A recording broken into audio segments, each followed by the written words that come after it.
The Book of Mindkind, a philosophy for the new millennium. Written by and read by William John Cox.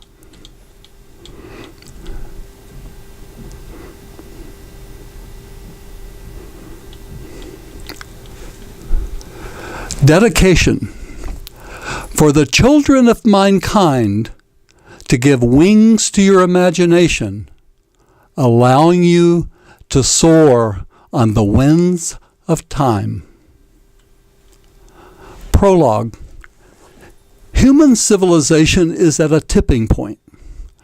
Our population has rapidly expanded during the past 10,000 years of unusually pleasant weather, as we have burned through the stored energy of our planet and moved to occupy its prime real estate. We must moderate our instinctive drive to consume and reproduce. And we must provide an enriched outlet for the creative energies of our children. Otherwise, our civilization will collapse. A victim of its own success and the vagaries of the climate, our allotted time having expired. Today, many young people no longer find comfort in the ancient religions, and they distrust existing governments. They are seeking honest answers to the political, social, economic, and environmental questions that threaten their future, and they have little faith in the practices of the past. The generations who live on Earth today have developed the first crude tools of computerization, which have allowed us to take a few halting steps into space. We are now faced with a stark and simple choice. We either use these marvelous inventions to live in peace and explore the cosmos, or we continue using them for war and we ensure our extinction. There are no other alternatives, and the time for making a decision is ticking away.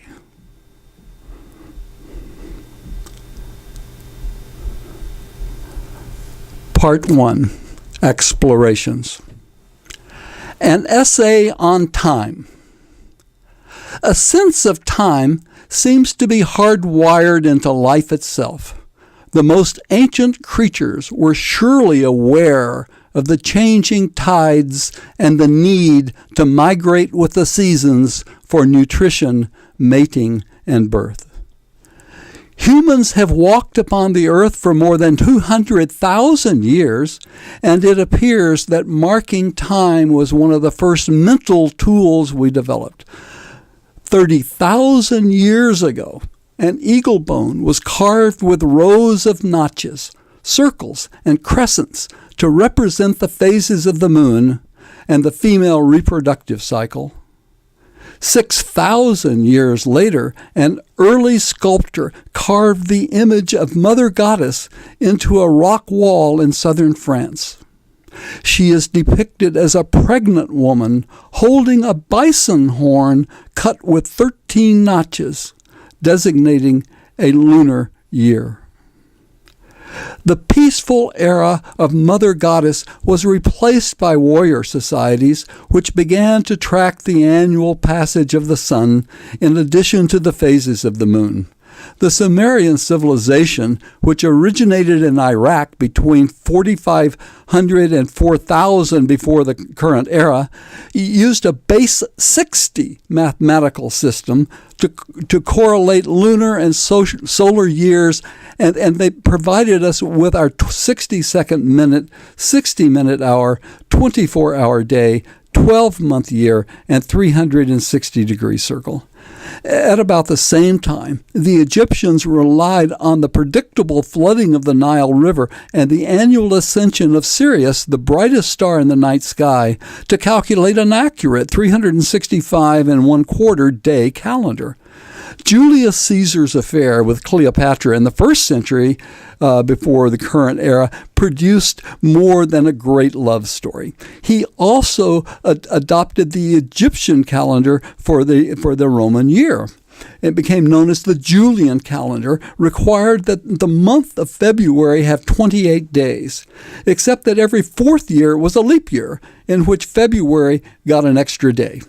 Following the collapse of the Roman Empire and the subsequent religious suppression of knowledge during the Dark and Middle Ages, the intellectual advances in science and mathematics of the Renaissance were required before the Julian calendar could be improved upon. The astronomical calculations of Nicholas Copernicus in the 15th century provided the scientific base for disproving the Catholic Church's geocentric dogma, which placed the Earth at the center of the universe and laid the foundation for the modern calendar.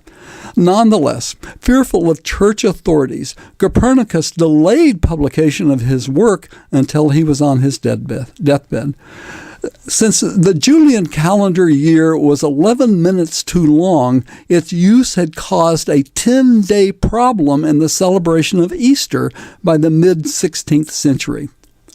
On February the 24th, 1582, Pope Gregory VIII issued a decree continuing Julius Caesar's leap year system, except, and this is all new, except for years that are exactly divisible by 100, and with the further exception that the centurial years that are exactly divisible by 400 are still leap years. Thus, 2000 remains a leap year, while 2100 will not be, since it cannot be evenly divided by 400. So that's the system. The Gregorian Reformation established the more accurate Copernican year of 365.2425 days, and it skipped 10 calendar days in order to restore the vernal equinox on March the 21st. Although opposition to the lost days slowed adoption of the Gregorian calendar by England and the American colonies until 1752, this calendar is still the one that hangs on walls around the world today. Modern timekeeping resulted from the efforts of mariners and mapmakers to determine longitude, which required the ability to calculate exactly how many minutes of difference exist between any location on the globe of the Earth's surface, and the universal prime meridian in Greenwich, England. The first accurate marine chronometer was developed by John Harrison, who was rewarded the prize for his invention in 1773. With the advent of computers, global positioning satellites, space travel, cellular phones, instantaneous international finance, and the Internet created the need for a more exacting measure of time. Even a slight variation of time can make a huge difference in space navigation and the synchronization of computers. Rather than celestial movement, coordinated universal time is now measured by the element cesium, whose atoms oscillate more than 9 billion times each second. In the United States, time is determined by a collection of 50 atomic clocks feeding information into a bank of computers at the Naval Observatory in Washington, D.C. The combined system keeps time accurate to less than a billionth of a second per day. With the recent discovery of Earth-like planets around other stars, we are now contemplating travel to these distant star systems. How long will the journey take? A speed of about 25,000 miles per hour is required to escape the Earth's gravity. NASA's New Horizons spacecraft has achieved the fastest speed yet of 36,000 miles per hour in its exploratory trip to Pluto. Since the distance to Proxima Centauri, the nearest star to Earth, is almost 25 trillion miles, the voyage would take about 80,000 years at the New Horizons speed. If, however, we can imagine it possible to achieve the speed of light, 186,282 miles per second, we could just about make the journey in about 4.25 years. But even at the speed of light, a trip to Andromeda, the closest major galaxy beyond our Milky Way, it would take 2.5 million years at the speed of light. The wave of previously unimaginable discoveries in just the last century demonstrates there is vastly more we do not know than we currently understand. Travel through space in the future may simply require that we spin into an adjacent dimension and reappear in the solar system of Proxima Centauri in the Andromeda galaxy or on the other side of the Earth, in which case the voyage could not and would not be measured by time or distance. On one hand, greater mastery of the ability to divide time into ever more discrete elements will be necessary to coordinate the computerized machines required to accelerate us through space and time. On the other hand, use of these machines to skip over the great distances involved in space travel will make time increasingly irrelevant, since we will either be here or there, or not in between. Although no serious cosmologist currently entertains the likelihood of time travel, once we learn to travel timelessly through adjacent dimensions, a passage to the past or future may be discovered. Just because time travel is currently beyond our scientific comprehension does not mean it is forever impossible. We can only imagine such things. They are presently unknown, but they are not necessarily unknowable. For now, time remains a valuable tool to mark our progress from the past into the future. It establishes the period of our residency on this lovely blue and white planet, orbited by a large silver moon, as we slowly circle around a warm yellow star embraced in the arms of an elegant spiral galaxy we call the Milky Way. An essay on Earth, compiled about 2,600 years ago in Israel, Palestine. The book of Genesis informs us that in the beginning, God created the heavens and the earth. The Rig Veda, however, reflecting an even older religious tradition in India, asks, who really knows and who can swear how creation came, when and where even gods came after creation's day? Relying on his literal reading of the Holy Bible, the scholarly Archbishop Usher of the Church of Ireland deduced in 1654 that the first day of creation commenced precisely at nightfall on the evening before Sunday, October the 23rd, 4004, before the current era. Although some religious fundamentalists still cling to this late date for creation, most people try to look beyond cultural folklore to understand the physical planet we live on, how it came into being, and where it's heading. There are, however, as many different scientific theories of origin as there are creation myths. The most commonly accepted theory of astrophysics, as I understand it at the moment, it is that the entire visible universe was suddenly, instantaneously created and suddenly inflated from a subatomic spark of pure energy in a Big Bang about 13.8 billion years ago, and has been smoothly expanding ever since.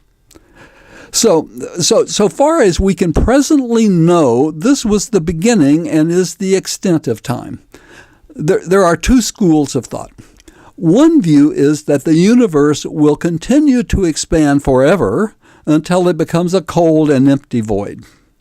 A contrary theory is that it will ultimately reach the end of its gravitational tether and will contract back into a big crunch, whereupon it will once again explode, or perhaps not. Since it now appears there is an acceleration in the speed at which the universe is, in fact, expanding, the latest and seemingly best thinking is that expansion is infinite. As the infinite universe expanded, tiny bits of pure energy began to coalesce through several steps into stable atoms of hydrogen, which are composed of an electrically positive proton circled by a negatively charged electron. The tiny electron quickly travels around the proton and oscillates in a rapid up and down curved wave motion that creates a virtual shell around the proton. Hydrogen atoms combined to form helium, and ultimately all of the physical elements.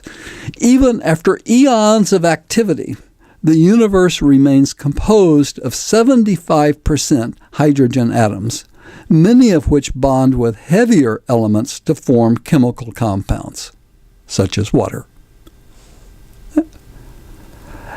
After about 300,000 years, clouds of hydrogen and helium began to combine to rotating galaxies, which continued to further coalesce into stars.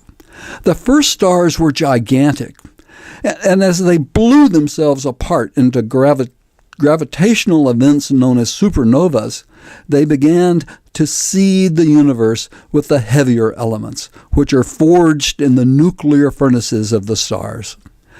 As the shock waves of supernovas moved through the clouds of dust, hydrogen, helium, and other elements, localized concentrations began to swirl about a common center. As gravity grew stronger, mass accumulated, pressure was increased, heat was produced, and more stars were born. When the core of a star reaches about 27 million degrees Fahrenheit, a nuclear reaction begins to break apart the hydrogen atoms, creating a plasma of free electrons. From this plasma and the processes associated with the life and death of stars, all other elements are created, commencing with helium and leading down the periodic table to plutonium, the heaviest naturally occurring metal. The star we call the Sun, or Sol, was born in the Milky Way galaxy about 4.6 billion years ago. There are between 100 and 400 billion stars circling in the galaxy. And each orbit of the Sun, our Sun, takes about 200 million Earth years. The Sun is a medium-sized star, and the material left over from its creation gravitationally organized itself into the present planets, asteroids, and a surrounding shell of comets. The temperature of the Sun is around 10 million degrees Fahrenheit at its surface, yet it has consumed only about 4% of its hydrogen stock. In another 5 billion years or so, however, the Sun will finally exhaust the hydrogen in its core. The core will begin to shrink, and the helium within it will get hotter and will begin to burn. The Sun will then swell up into a giant into a red giant. Ultimately, And since it is too small to supernova, the sun will cast off its outer layers and will shrink down to a carbon diamond-like cinder about the size of Earth. It will stabilize as a white dwarf star and will shine for a very long time, but the Earth will not be around to enjoy its light, as it will undoubtedly have been swallowed up by the red giant. For now, the Earth is alive. Along with Mars, Venus, and Mercury, Earth is a spherical rock. Beyond Mars is the asteroid belt, followed by the gaseous planets of Jupiter, Saturn, Uranus, and Neptune. Pluto, first thought to be a planet, is now relegated to the status of other similar objects that orbit beyond the natural planets. Although we perceive the Earth as being solid, it is in fact a molten mass which is only cool at the surface, where it's exposed to the cold vacuum of space. The crust is blanketed by a dense gaseous atmosphere that rapidly grows thinner and colder with higher altitude. In reverse, the Earth's heat increases with depth until its nickel-iron core reaches more than 9,000 degrees Fahrenheit, which is near the surface of the sun. Relatively, the solid crust of the Earth we live on is very, very thin, much like the shell of a bird's egg. And it would be equally smooth if the Earth was reduced to the same size. The molten interior of the Earth helps to keep us warm. It also creates electrical currents that swirl outward as a magnetic field, which surrounds and protects us from solar radiation and gives us the beautiful auroras at the poles. Given its dense atmosphere, its ability to retain water, and its ideal distance from the sun to gently warm its surface, Earth is currently a hospitable place for life. A significant and perhaps rare event took place about 4.5 billion years ago, and that was the creation of our moon, which drives the ocean's tides and helps to produce the weather and geological processes that make life possible. A cataclysmic collision occurred between the Earth and a planetary object about the size of Mars. The combined momentum produced so much heat that the crust of both were melted. The Earth absorbed some of the object's mass, including its metallic core. However, the remainder, along with some of the Earth's crust, splashed out and formed a ring around the Earth.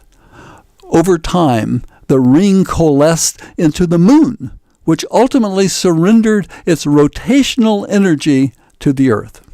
Locked into a stable orbit, the moon always presents the same face to the Earth, allowing the two of them to embrace each other in a slow waltz around the sun every year. The collision increased the spin of the Earth, providing us with our brief 24-hour day, unlike the 1-year day of Venus. It also resulted in a slight tilt to the Earth's axis, which causes our varying seasons and further enhances the chances of life. The reconstituted Earth continued to be bombarded by asteroids, comets, and meteorites carrying water, oxygen, carbon dioxide, and organic compounds, allowing the planet to become a liquid oasis washed to and fro by moon-driven tides. This, then, is the world we live upon. Magnifying the crust beneath our feet, we can see within each grain of sand the various chemical atoms it is composed of. Looking more closely, we find the sand to be alive with movement as electrons flash around the nuclei of atoms, and the atoms constantly bounce off of each other.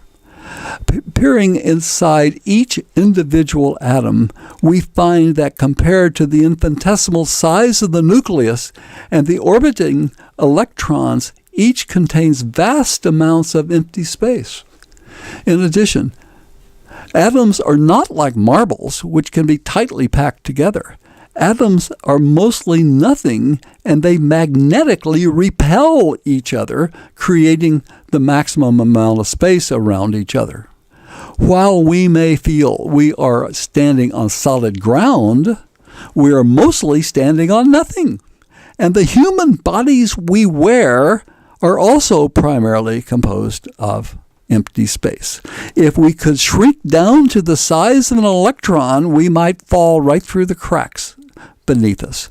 No matter how solid our bodies and our surroundings appear to be, all mass is alive with constant movement within the empty space it occupies. On the physiological level, Mother Earth, including us humans and all of her other animal and plant life forms, is a collective living organism. Everything interacts together to form a self-regulating system that allows for the survival of life on Earth. Beginning as early as the Neolithic, and certainly by the commencement of the Industrial Revolution, permanent geological evidence of human activity on Earth has been laid down. This era has been named the Anthropocene. Well, I'm defeated. It is what we humans have caused, and it will be known. And what it will be known for is still undetermined. Although it appears that we may be contributing to and driving the sixth mass extinction of life on our mother planet. Whether or not we humans remain a part of the earthly equation remains to be seen. We may have the means to commit suicide, species suicide, but we do not have the power to destroy the garden in which we live. Well, at least not yet. An essay on humanity. The earth we live upon appears to be the same from day to day. However, over the eons, the hard surface has migrated over a viscous interior, reforming itself over and over into continually changing continents, oceans, and climates. The land has been repeatedly covered with dense forests of plants and trees, which have been swallowed up and submerged under the surface to form cold. And over the eons, living organisms in the ocean died, settled to the bottom, became buried under rock, and were ultimately transformed by heat and pressure into petroleum. For a variety of reasons, including shifts in the Earth's orbit around the sun, the migrating tilt of its axis, movement of its crust, and concentrated greenhouse gases, the weather conditions on Earth can vary over time. Sometimes it is too hot, sometimes it is too cold, and only occasionally is it just right. We are most familiar with ice ages, in which glaciers slowly flow over land areas in the higher latitudes before retreating. However, there have been periods when the Earth's surface was completely covered with ice. The last time was about 650 million years ago when, from outer space, Earth would have just looked like a gigantic snowball. There have also been times when the surface of the Earth resembled a burning hell.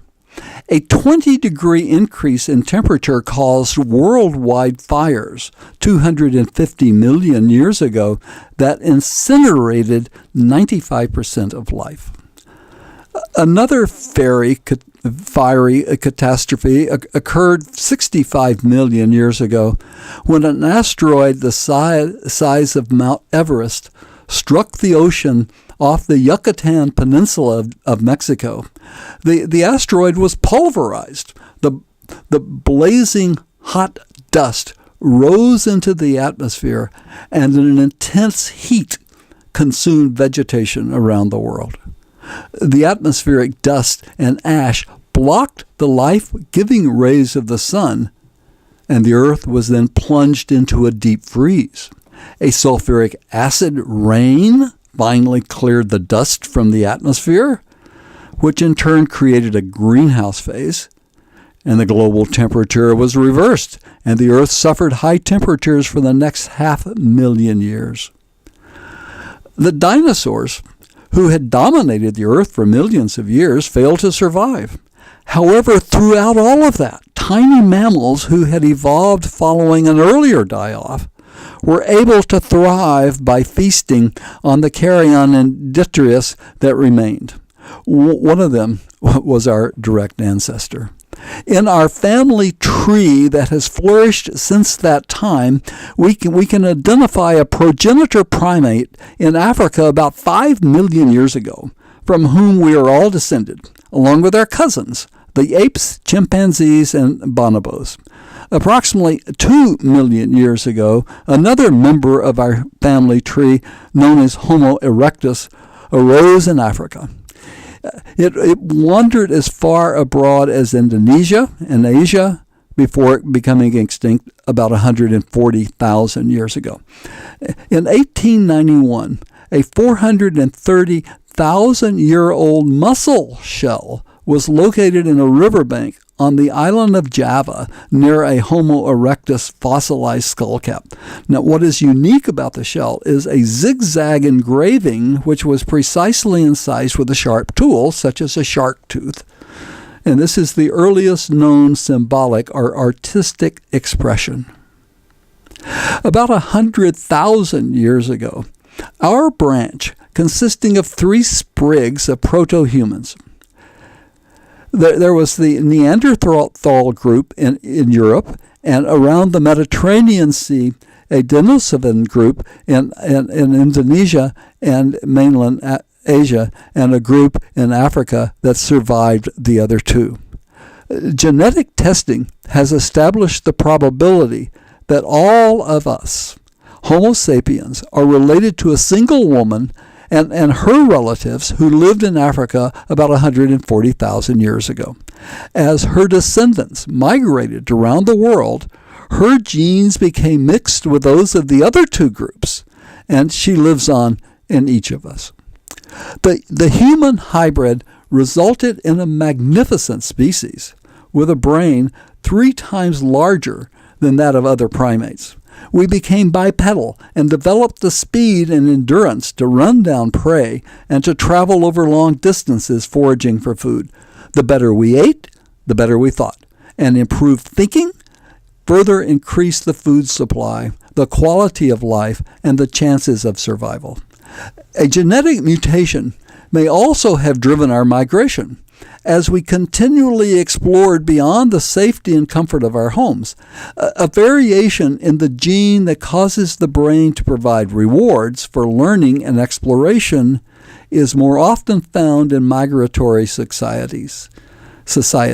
An increase in the genetic variation has been identified in those groups that travel the greatest distances out of Africa. And individuals who bear the mutation tend to be stronger and better nourished than those who remain by the hearth. What makes us uniquely human is that our large brains, our skillful hands, our predisposition to travel, our language ability, or all of these. We've had big brains throughout human history, and we've been making fire and tools for a very long time. More than 1 million years ago, in the time of Homo erectus, the basic hand axe was already standardized throughout Africa, Europe, and much of Asia. Having the ability to first imagine what a finished axe should look like before it was napped from a cobble of stone indicates the presence of abstract thought. Evidence of symbolic language has been found among artifacts in Germany, which were dated between 250,000 and 350,000 years ago. Among these was an elephant tibia, clearly marked with 7 and 14 straight lines. Humans were using tools, exploring and expanding our horizons from the beginning. However, it was language that propelled us so quickly to where we are today. While the making of stone tools can be physically demonstrated, verbal language allows for the description of the fruit and wildlife that can exist in a far distant river valley, the phases of the moon, the passages of the seasons, and the navigational constellations in the sky.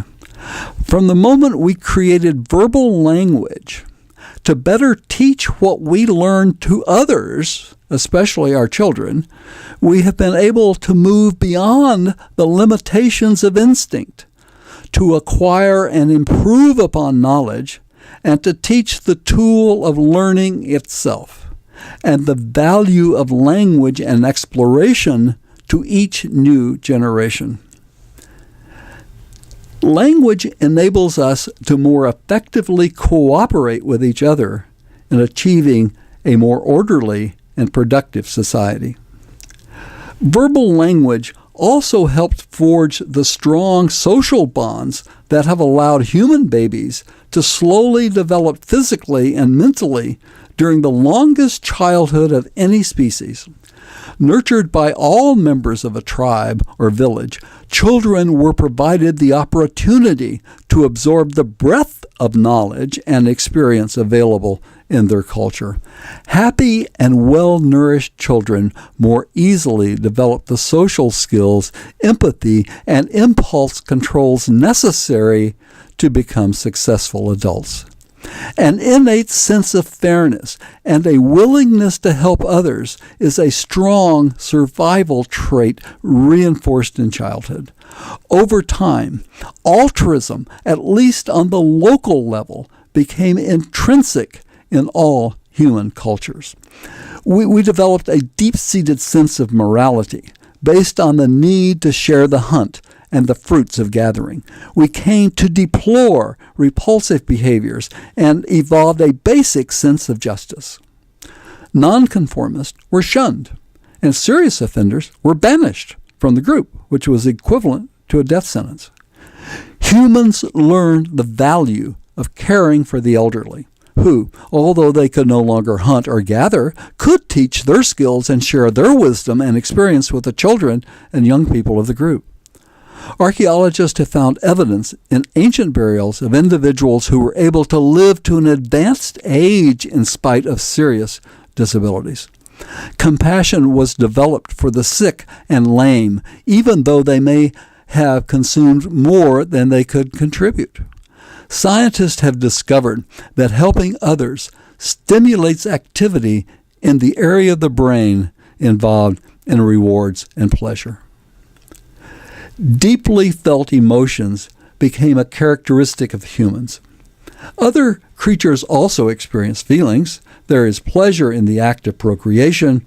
Birds mate for life, and elephants and chimpanzees mourn the loss of family members. Humans, however, are the only species that exhibit a full range of emotions. We experience real joy. We laugh out loud, we make music, we sing, and we dance. Humans embrace romantic love. Our pulse races when we think about the object of our affection. We write love stories, poetry, and songs. We become temporarily insane. We suffer deep sorrow. We sob uncontrollably. We become depressed, and we commit suicide. We mourn the death of a loved one. For tens of thousands of years, we've been placing flowers in and on the graves of the deceased. And like elephants, we return to the burial over and over. We also have a conscience. We flush and feel a sense of shame when our thoughts and deeds fail to meet the cultural expectations of our society or the ethical standards we have established for ourselves. Our nearest relatives on the evolutionary tree are apes, chimpanzees, and bonobos, with whom we share more than 95% of our genes. It is, however, with the bonobos that we find more of the emotional characteristics that make us human. While apes and chimpanzees can act out violently against each other and other species, the bonobos, who evolved in a geographic area free of competition with the other two, are more apt to make love, not war. Bonobo groups are dominated by females. They frequently engage in promiscuous sex, easily make friends, and they peacefully resolve disputes within the group without violence. Along with the apes, chimpanzees, and the bonobos, we're all descended from the same proto-ape which lived in Africa. The aggression of apes and chimpanzees may have resulted from their forced competition. However, the peaceful bonobo behavior could be more representative of our original shared ancestor. Perhaps the positive human characteristics we attribute to social conditioning have a more genetic basis. Much of the deception, hatred, and violence we experience today may just be an aberration or disease that we have to overcome or cure if we are to fully mature into our essentially peaceful and cooperative nature, that which makes us human. Just like finding cures for physical diseases, we have to study both the pathology and the physiology of the mental and emotional processes that give rise to deception, hatred, and violence. To do that, we have to achieve an understanding of the human brain and the mind it produces. An essay on mind. The name of our human species, Homo sapiens, results from us being a member of the primate family Homid, the only surviving member of the genus Homo, and from the Latin word sapiens, which means wise or intelligent. All animals on Earth are believed to have descended from a tiny half-billion-year-old creature similar to a segmented tube worm. This first animal had a simple digestive tract and a nervous system extending along its length, consisting of groups of nerve cells linked together with a larger bulb or brain at one end. Most basically, the nervous system compelled the animal to seek and consume food, reproduce, and avoid danger. The bulb of the ancient chain of nerve cells has evolved into the large and complex human brain, which sits on top of our spinal cords. Although through which our nerves reach out to every element of our bodies. The brains of humans, along with all vertebrate and most invertebrate animals, are divided into two halves that are essentially mirror images of each other. We are the only species on Earth equipped with a mind that incorporates our entire being, expanding out beyond our brain to encompass the entire sensory perceptions of our body and all that surrounds it, so far as our minds can reach. Our mind, one mind, compelled a body to write these words, and another causes a body to read and interpret these words. The gap between the two events is essentially unlimited by time or distance. Since strongly felt emotions can cause physiological responses within the chest, consciousness was once associated with the heart. However, Hippocrates,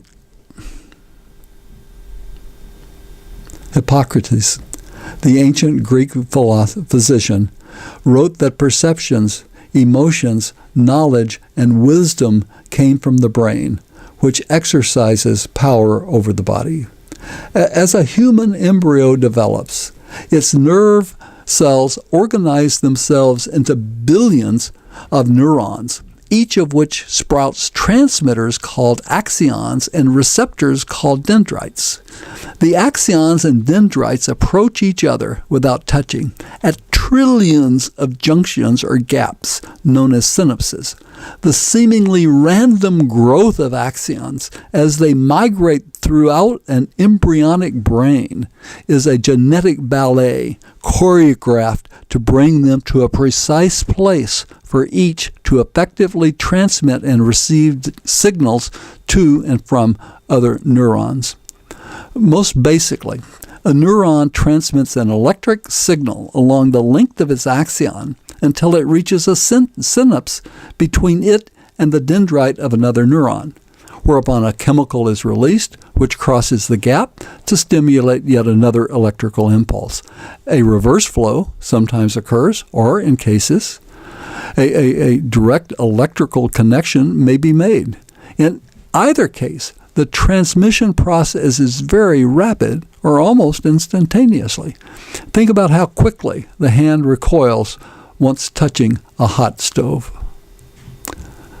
Maintaining the brain's extensive electrical system requires an inordinate amount of energy, with the brain consuming almost 1/4 of the body's metabolic output.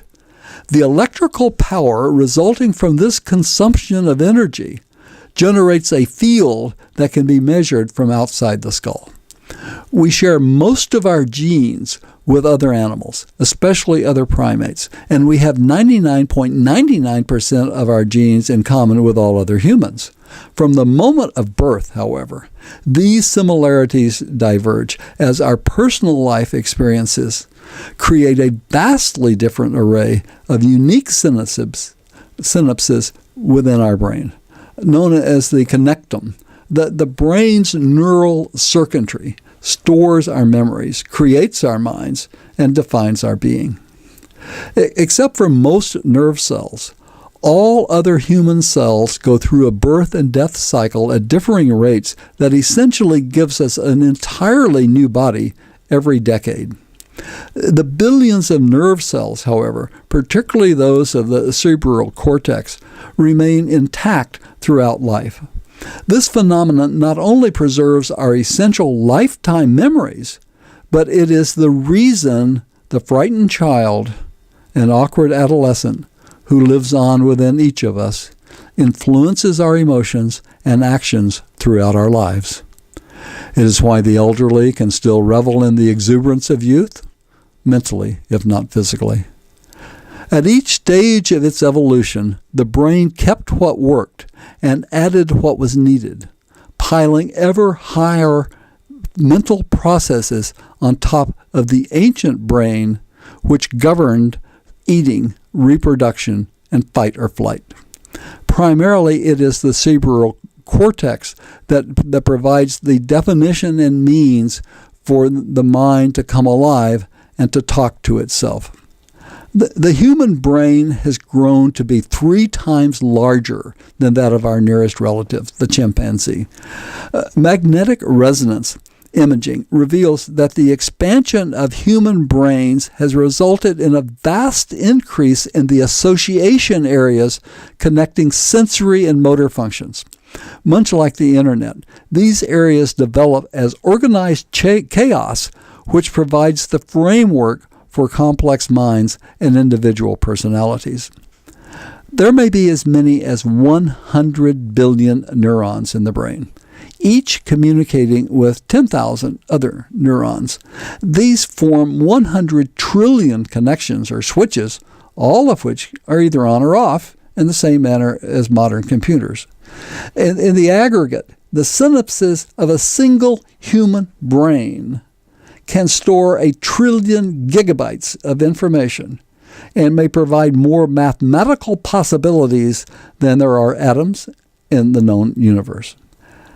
The brain's activity can be compared to a rushing and surging river, with the brain structure being like the riverbanks and sandbars carved into the earth's crust. Were the river to be dammed and the water suddenly released, it would mostly follow the same sinuous path to the ocean, altering the surface along its way. Our magnificent connectum provides the ability to listen to music and to later replay it in our memory, to learn to read and write music, to play instruments, to sing, and to join with others in an orchestra or chorus, and to dance. We can see the world unfold around us as we pass by, and we can later visualize and describe what we experienced. We can cook using a wide variety of ingredients and spices, smell and taste the differences in recipes, share our food with others, and later remember what we were talking about as we were eating. Years later, our ability to recall allows us to once again see, hear, and smell these events, and to feel the emotions they produced. Thus far, the best efforts by scientists to accurately duplicate brain function involve the connections of perhaps a dozen of the billions of nerve cell networks in a single brain. An IBM supercomputer simulation of approximately 10 billion neurons ran 1,500 times slower than the human brain and required several megawatts of electric power. Full speed would consume as much electricity as that which powers both San Francisco and New York City. While scientists have been able to locate and map some of the brain's functions, much remains mysterious, including consciousness, memory, learning, intelligence, conscience, emotions, dreams, language, communications, cooperation, creation, imitation, truth, deception, violence, sanity, and the aura of mind. Along the two sides of our brains, although the two sides of our brains are physically similar, they experience and influence our lives very differently. Neither dominates, and the efforts of each are essential in our ongoing struggle to survive in a competitive and threatening environment. During our early evolution, in the time before language, the right hemisphere directed our existence. Much like the other animals in the forest or on the plain, we used our right brain to perceive the physical environments around us in finding food and surviving danger. Our right side is suspicious, and it intuitively connects patterns from our sensory inputs to provide a mental picture of our immediate surroundings. The right is immersed in the here and now, including the contentment, fear, and pain it produces. With the development of language, we achieved a powerful tool to make sense of our world and to ease our passage through it. The job of managing language has been assigned to the left brain of all of us, but a very small minority of left-handed individuals. If our right brain suspects, it is our left brain that confirms or denies the suspicions and tells us what it decides. Do we trust or distrust what we are being told? The left-sided detective figures things out by examining the details and deducing the truth, while the right-sided skeptic relies on nonverbal clues to intuitively identify falsity. The right brain the right brain may provide leaps of insight about art, music, and mathematics, but it is the left brain that patiently guides the paintbrush, writes the musical notes, or proves the formulas. The left brain reads these words, but it is the right that imagines the pictures they create. Or, the left creates and uses language to describe what the right side sees. The right brain films our existence, but the left brain edits and organizes the sequences into a comprehensible video that provides us with a continuum of time. It compares the past with the present, and it predicts the future. The left side generates our self-image, telling us if we're looking good or acting stupid. The left is the judge, juror, and executioner of our conscience. It is the voice we hear in our head every hour of every day, except when we sleep. We experience the dream world in the right side, as the left side silently watches.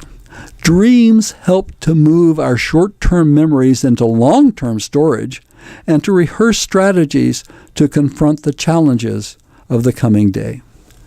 The left interprets our dreams and can actively direct them when we intentionally engage in lucid dreaming, which permits us to take our problems to bed and to awaken with solutions.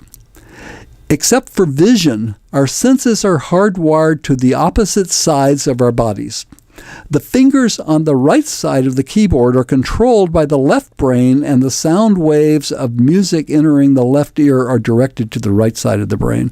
Vision is a bit different, more complicated in that the left side of the visual perception of both eyes is directed to the right half of the brain and vice versa. The right side of our binocular vision is conducted to the left side of our brain. The tie that binds the two halves together and which transmits the sensory perceptions from one to the other is a flattened, half-donut-shaped sheath of 200 million nerve fibers known as the corpus callosum, acting as a switchboard to connect areas with the similar functions, and the mirror image points of each side of the cortex.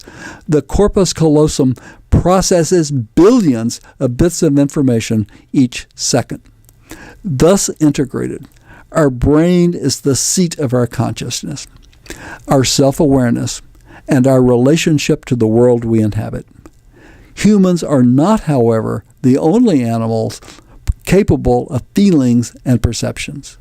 Those of us who live with domesticated animals such as dogs and cats have no need of scientific experiments to conclude that they are not only conscious, but they are quite adept at manipulating their environments, including their owners. Dogs can be observed to demonstrate shame, joy, exuberance, courage, and loyalty, and to engage in active dreaming. To live with a domestic cat is to experience being the subject of a ruling monarch. Self-awareness by animals has been demonstrated by the mirror test, which involves placing a colored dot on their foreheads and seeing whether the animals attempt to touch or remove the dot when observing themselves in a mirror. Our dog and cat friends fail the test. However, the great apes, elephants, and dolphins, and orcas demonstrate self-perception. Even European magpies and trained pigeons have been reported to identify themselves in the mirror. Human children first exhibit the ability when they are about 18 months old. Once we are aware of our consciousness, we can also identify subconscious processes, including instinct, which are not a part of our active mental focus, but which play a valuable role in our existence. Our ability to engage in multitask thinking is demonstrated as we carry on a conversation with someone we encounter, while we try to remember their name and where we know them from, try to figure out what they are really saying, and wonder why they are wearing such a ridiculous outfit. The same thing occurs when we communicate in a foreign language and we simultaneously translate meaning and context. Encompassing consciousness and self-awareness is the concept of mind, which extends as a virtual aura beyond our physical body as far as it is experienced, perceived, or has influence. Here, the mystery of existence extends to the nature of the mind, and we begin to wade into the depths of the unfathomable, as there is even less known about our minds than there is about the brains that produce them. With the development of our minds, we humans evolved into something different from our animal ancestors and living cousins.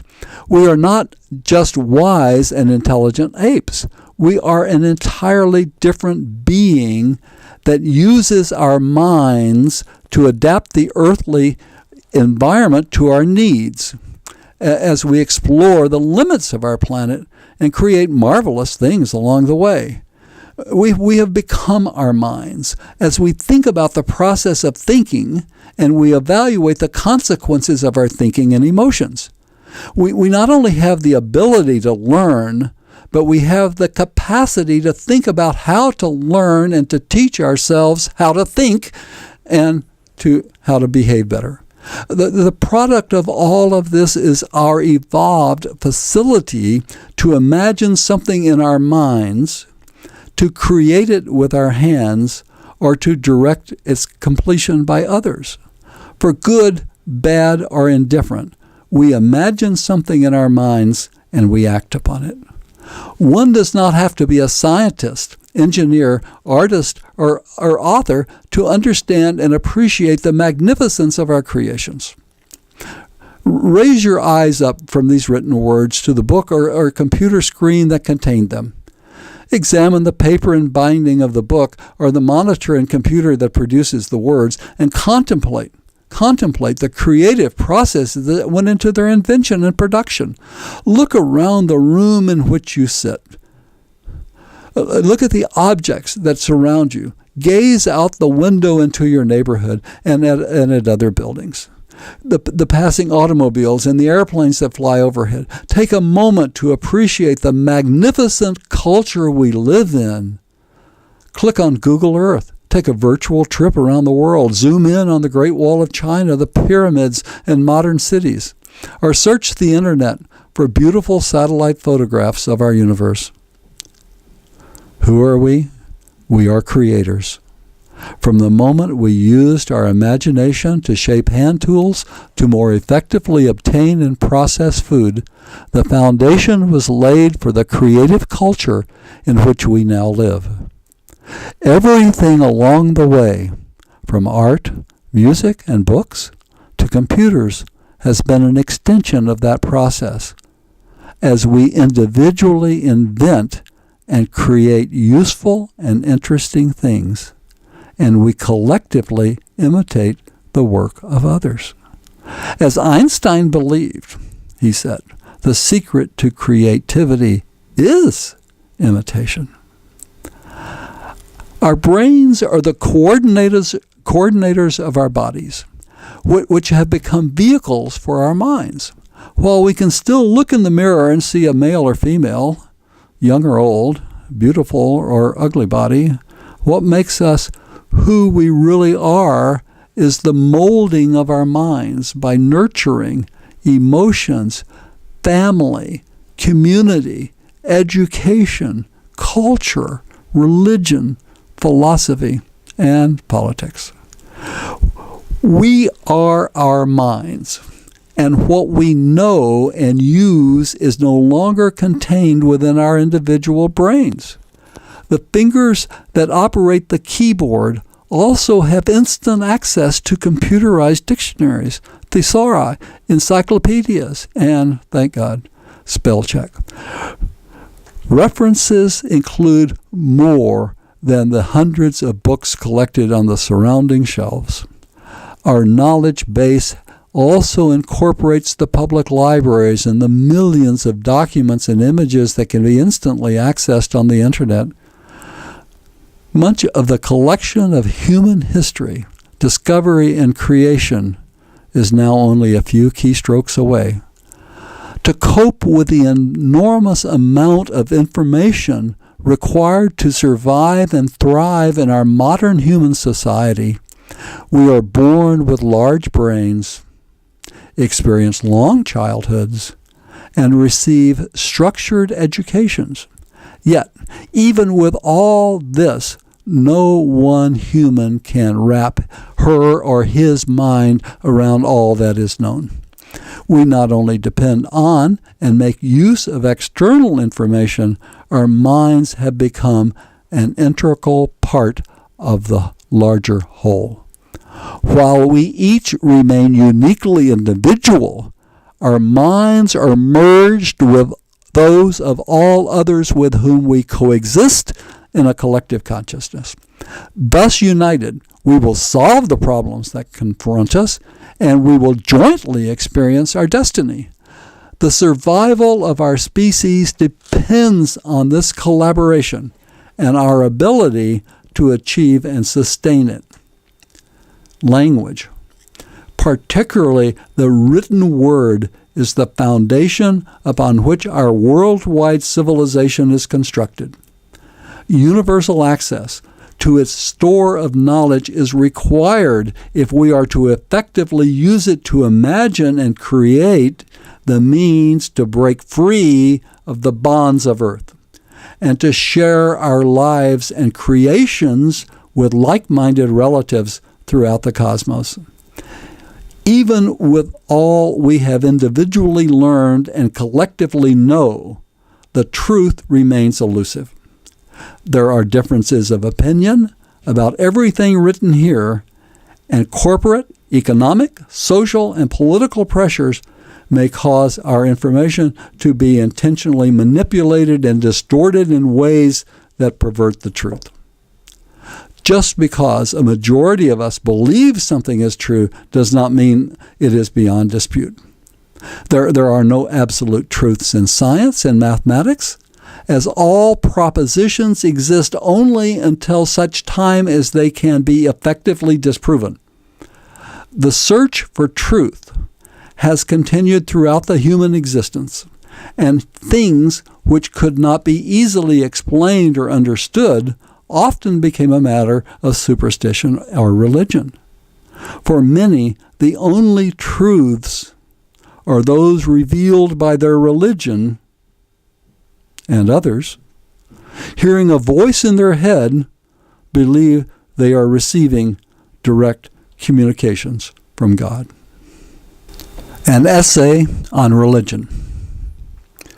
Religion has been a fellow traveler from the beginning of human consciousness, and it continues to provide comfort to people who fear that which is beyond their knowledge and experience to understand. Having faith or a belief in something that cannot be proven or disproven must fulfill basic human needs, otherwise religion would not exist. Early in our human development, religion evolved to help us cope with the struggle to survive and to explain the mysteries of procreation, birth, life, and death. We think, imagine, and dream from the moment we are born, and it is difficult to conceive of a dark, empty, and silent lack of existence once we die. It is easier to believe we will go on thinking and experiencing emotions and perceptions in a happier place. As caring and empathetic individuals, we don't want to surrender our relationship with someone we love. Permanent separation is painful, and we want to maintain the spiritual presence of loved ones who have passed on. They continue to exist in our minds. We can smell them, and we can hear their words. We can touch their tears, and we can thrill to the sound of their laughter. We sense their lingering presence, and we need to believe they are still with us. We cannot accept they cease to exist. Even if there is no afterlife, a belief in its existence provides comfort to those who mourn and for those who fear death. The stress of life drives us to believe in something greater or more powerful than our own selves. Religion comforts us and makes us feel better. Its practice produces rewards in the chemistry of our brains. We are happier and less depressed. Religion provides guidelines to encourage and enforce morality, which is beneficial to society.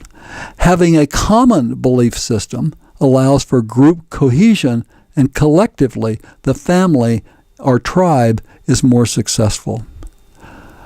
Before we learned the facts revealed by science, we relied on religion to explain the apparent movement of the moon, sun, and planets. Matters such as migration, hunting, and planting came to depend on our ability to make predictions about the seasons. What did it matter if everyone believed that God reversed the transit of the sun when it got too cold in the winter and provided the rejuvenation of the spring? The important thing was that seeds were planted at the right time if there was to be the miracle of harvest in the autumn. Early religion was associated with healing, and with the discovery of mind-altering and medicinal plants and alcohol, shamans and healers provided physical, mental, and emotional support and escape from the drudgery of earning a living.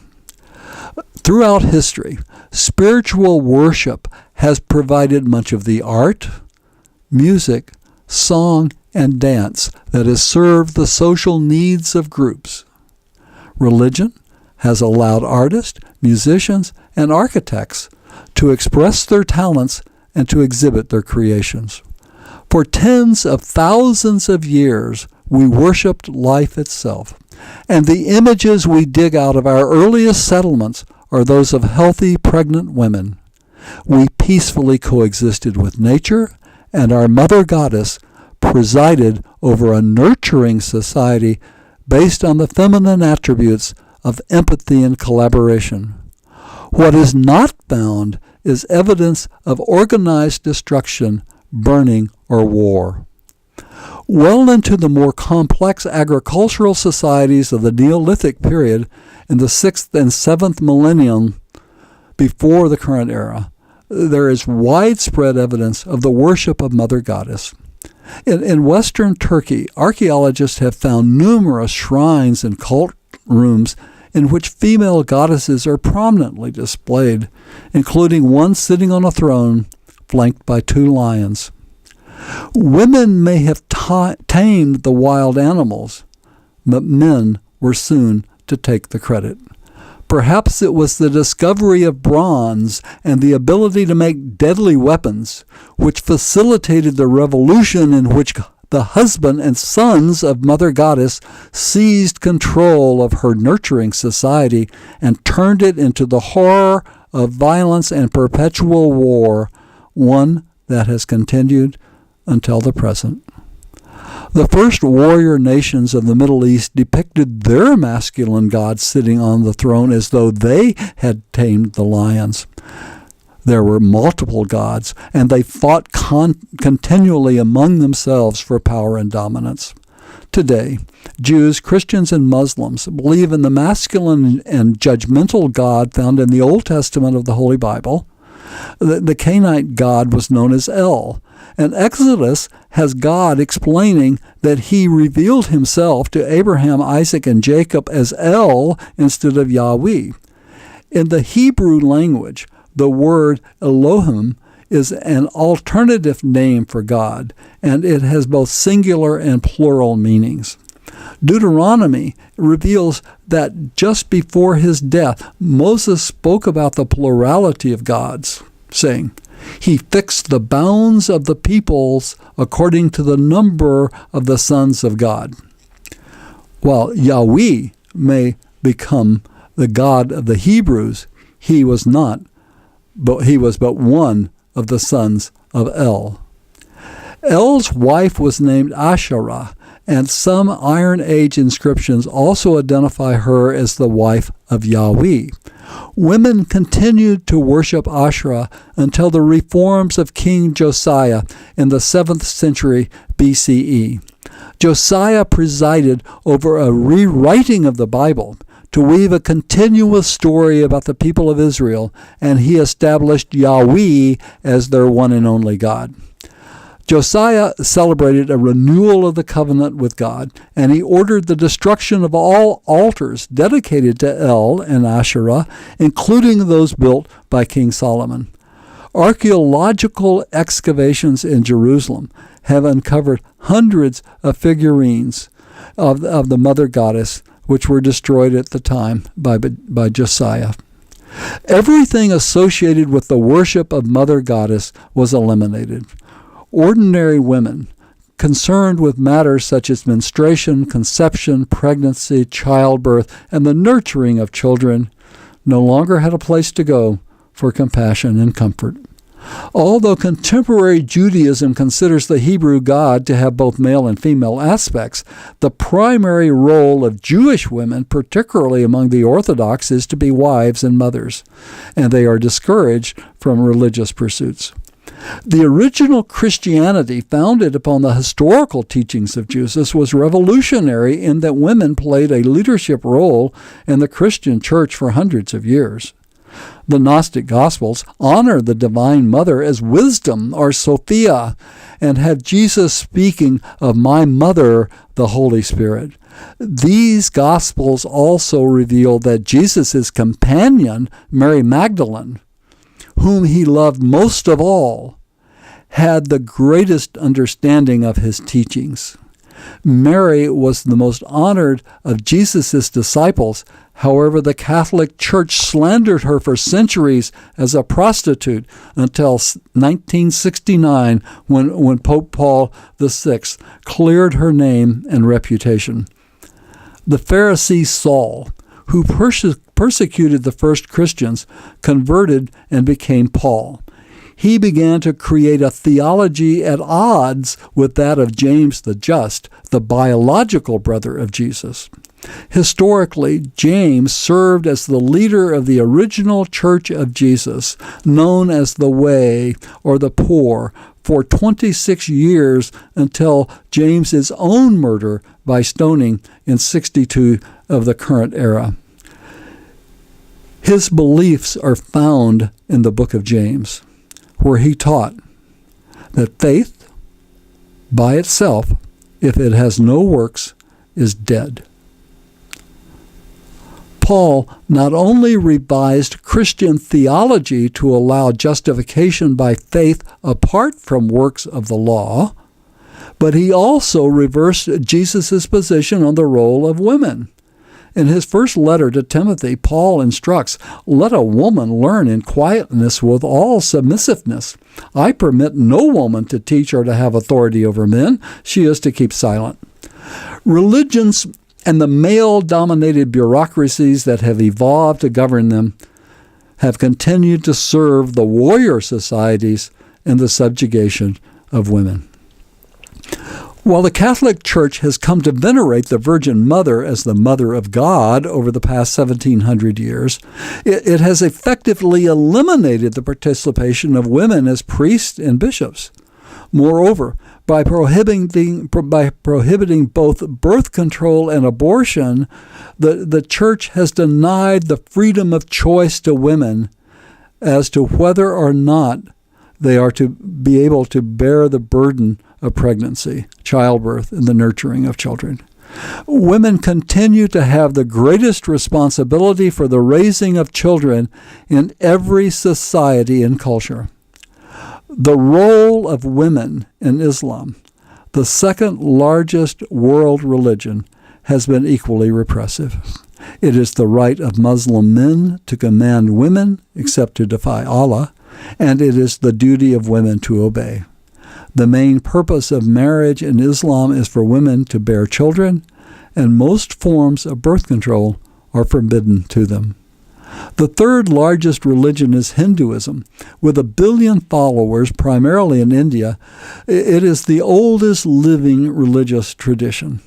Hinduism commenced with the collection of ancient sayings in the Rig Veda and ultimately organized the sacred Hindu scripture known as the Bhagavad Gita. Hinduism is complex, inclusive of a number of differing traditions, worshiping a variety of deities, all based upon the ancient Vedic religion. Most Hindus believe in repeated reincarnations until freedom is achieved through salvation based upon one's practices and karma. The role of Hindu women is dependent on the tradition they follow. with some more restricted than others.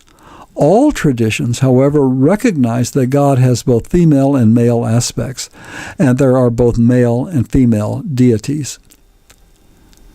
Buddhism is the fastest growing religion, with slightly fewer than 1 billion adherents practicing the teachings of the Buddha, who lived in India around 485 before the current era. Encouraged to engage in ethical conduct, Buddhists believe that beings experience a succession of lifetimes and various life forms as they either perform good or bad actions that spring from mental intent constituting one's karma. The ultimate goal is to achieve enlightenment and to be reborn into the pure abodes of the higher heavens. The Buddha recognized that women are capable of realizing the truth as much as men, and there is a general equality between the sexes in the religion. Confucianism, the widespread system of ethics and conduct based on the teachings of Confucius, was particularly obnoxious to the place of women in society. Women were required to obey their fathers, husbands, and even their sons. A recent revival of Confucianism by the Chinese Communist leadership emphasizes its respect for authority and downplays sexual discrimination. Religious fundamentalism, a growing and disturbing worldwide trend, aggressively proselytizes and institutionalizes intolerance of other faiths, and often incites violence and the suppression of contrary views. Militant Christianity in the United States, jihadist Islam in the Middle East, expansionism, Judaism in Israel-Palestine, Hindu assassins of secular intellectuals in India, and even radical Buddhism in Myanmar ignore the peaceful and progressive tenets of each religion in favor of repressive ideologies of hatred, intolerance, and narrow-mindedness toward others. Joining the fundamentalist movement, some atheists have developed a rigid and dogmatic lack of respect and intolerance of all religions. Today, more than half of all people, practicing as many as 20 major religions, believe in God. The numbers, however, are rapidly declining, particularly among young people. Even among people of faith, many don't know what happens after death, and more than 1/4 do not believe in a heaven or hell. A loss of faith in established religions has contributed to the rise of humanism as an ethical and philosophical alternative to traditional doctrines. Humanists believe in a quest for knowledge, the preservation of human rights, and compassion for others. Many of the wars that have been fought since the evolution of warrior societies can be attributed to religious differences, greed, or power. Indeed, history is normally taught as a chronicle of cultures, their religions, their governments, and their wars. Given, however, the population, economic, environmental, and militarization crises facing humanity today, it seems more instructive and beneficial to consider what we collectively are doing right rather than what we are doing wrong. It appears to be true that we need to believe in something. Perhaps we should have faith in ourselves, our accomplishments, and our own creations. Part 2. Discoveries. An essay on culture. Humans are quite simply the most marvelous species that has ever evolved on the earth. We have adapted Earth's environment to our needs, and we have multiplied to fill every habitable niche on its surface. We have created a magnificent and cooperative worldwide culture based on our ability to work together in solving complicated problems. As a group, we are more intelligent than the smartest individual among us, And our collective common sense is the foundation of human wisdom. We usually communicate the truth and demonstrate respect and civility in our interactions. Were you to travel to every country, every city, every village, and enter every home, every apartment, and every hut where humans live, you will find parents who love and care for their children and who wish for them a better and safer existence. Everywhere, people are helping others in need and communicating their discoveries and inventions in making life easier for all. The essence of humanity is that we mostly tell each other the truth, and the truth we tell is that we care for one another. Coming to fruition in just the last century, human inventiveness has lifted the heavy burden of labor from the backs of women and workers in most countries. A vast expansion of knowledge has accompanied these labor-saving machines and has resulted in an ever-increasing rise in human intelligence. Physiologically, the larger knowledge base requires our brains to work harder, and the exercise actually increases our brain function. We are smarter than we were a century ago, but there is so very much to learn. We struggle to absorb it, yet our children simply take it for granted. It is fortunate that the new generations are more intelligent and knowledgeable than the older folks, for the tasks they will face are formidable. The four horsemen of the modern apocalypse are not conquest, war, famine, and death. They are population, economy, environment, and militarization. The first of these, the population explosion, is the easiest to solve. Simply give women equal opportunities and guilt-free control over their own bodies. Provided with knowledge, economic freedom, and access to safe and effective methods of birth control, women will only bear the number of children they can afford to safely raise. The world birth rate will drop dramatically. Economically, we have engaged in the exchange of materials, goods, and services throughout our existence. Archaeological evidence of trade has been identified at very early sites in which items such as red ochre, obsidian, perforated seashells, and semi-precious stones are found far from their place of origin. A person skilled in making tools from flint could trade the product of his efforts for meat and vegetables obtained through the use of his tools by others. And tribes could exchange materials that are abundant near their villages for scarce commodities from other areas. Language, first verbal, then written, facilitated economic trade. Written communication using incised counting tokens was developed 11,000 years ago to allow a purchaser in one area to know just how many oxen, goats, or measures of grain were being entrusted to an agent by a distant merchant.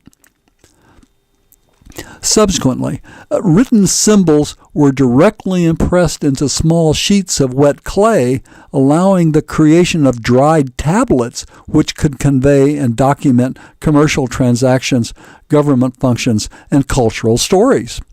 Different forms of written communication evolved around the world, and with the invention of the printing press, readily translatable books allowed for the rapid diffusion of knowledge into every language. In just the last few decades, computers and smartphones remotely connected to the internet by Wi-Fi or transmitted by fiber optic cables and satellites allow for the instantaneous transmission of both personal and economic data around the world. We can now travel to any place on Earth within a day or so. Cellular phone service is available in most settled areas, and global positioning satellites allow us to know exactly where we are. None of this would have been possible without the creation of large commercial enterprises capable of organizing finance, research, materials, and labor to construct the machines and infrastructure required to make it all happen. Corporate organization may be necessary to build great things, but corporations have to be carefully controlled and regulated, otherwise they will take over. Corporations are like robots. They have extraordinary potential power and a lack of conscience. And since their goal is to earn the greatest return on their investment of capital, they are dangerous to the environment and to the freedom of individuals. The global power of corporations has grown exponentially as they have come to command natural resources, manufacturing, and finance. Wealth is not only concentrated in the advanced nations at the expense of developing countries, but it is becoming increasingly hoarded in the vaults of a wealthy elite at the expense of workers and small business owners, resulting in the destruction of the middle class. At the same time, corporate exploitation and predation are destroying our environment. There must be an equality between labor and capital. However, neither corporations nor labor unions can be allowed to run the government that necessarily regulates them. We can no more allow corporations and labor unions to possess the rights guaranteed to individuals than we can entrust the prison keys to the convicts. A system of sensible regulation and fair taxation must be based on reason rather than greed. And it must result in an economic structure that provides rewards for most people and which discourages inequality of opportunity. We must trust the inherent goodness and common sense of ordinary people and provide them with the knowledge and means to exercise their individual freedoms and to more directly formulate the policies of their governments. We've seen that the Earth naturally experiences broad swings in its climate, and that more often than not, it can be an inhospitable place for human existence. The development of our civilization has been encouraged by unusually pleasant weather during the last 10,000 years. The natural environmental order is being disrupted by human and corporate activity, which is at least exacerbating the problem. The drive for profits and immediate gratification is delaying and obstructing efforts to survive in the future during extreme climatic conditions. Corporate exploitation and aggressive marketing of rapidly diminishing fossil fuels not only suppresses efforts to secure alternative energy, such as space solar power, but it also pollutes fresh water supplies by hydraulic fracking, mining dirty coal, and exploiting filthy tar sands. There is incontrovertible evidence that carbon dioxide concentrations and global temperatures are higher today than they have been in thousands of years, and that they are likely to continue rising until they meet and exceed levels that haven't been experienced since before the last ice age. Unrestrained population expansion and unregulated corporate schemes are accelerating global warming, and the window of opportunity for the survival of our species is rapidly closing. Creating a system of alternative energy and ensuring the fresh air, clean water, and nutrition for human survival will not be cheap or easy.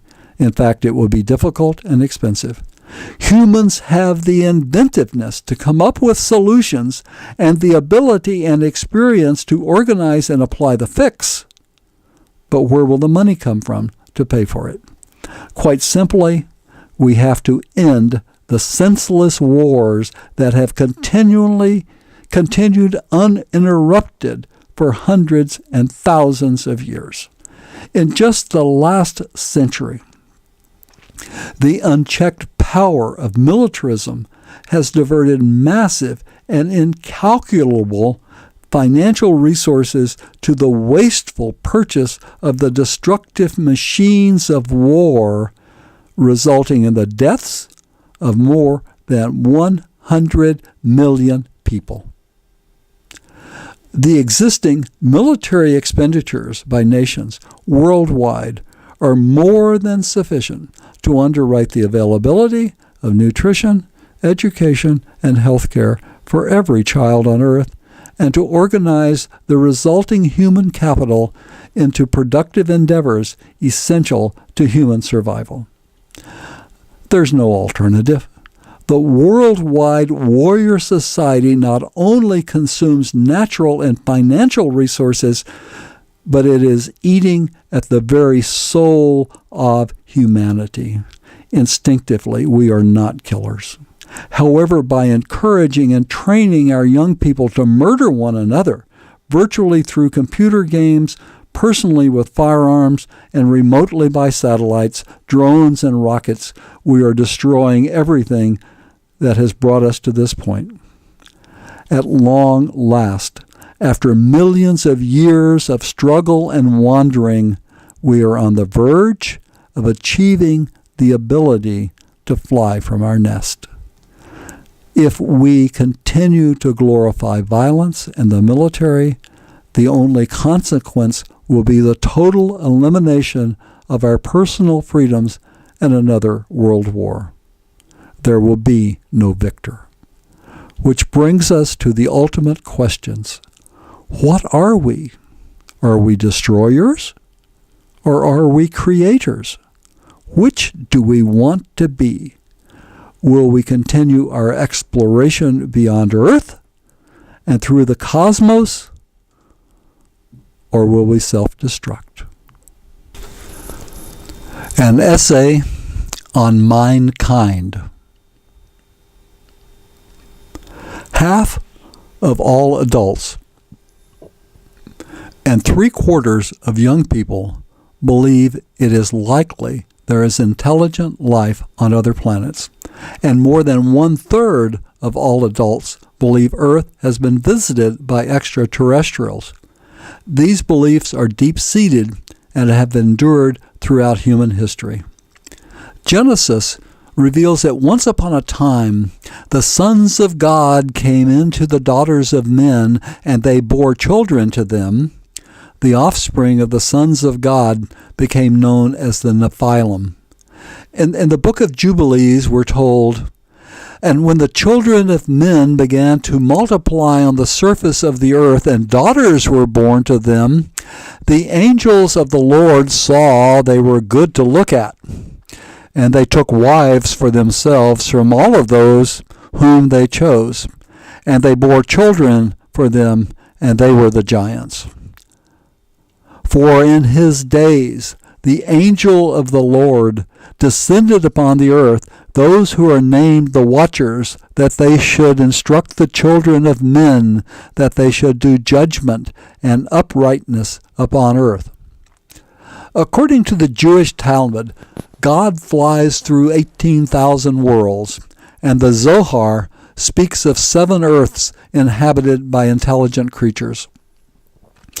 The official astronomer of the Catholic Church that once convicted Galileo of heresy for saying the earth was not the center of the universe has acknowledged there could be intelligent life in outer space. The Noble Quran frequently mentions the possibility of extraterrestrial life, such as "He is the Lord of all the worlds," and among his signs is the creation of the heavens and the earth and the living creatures that he has scattered through them.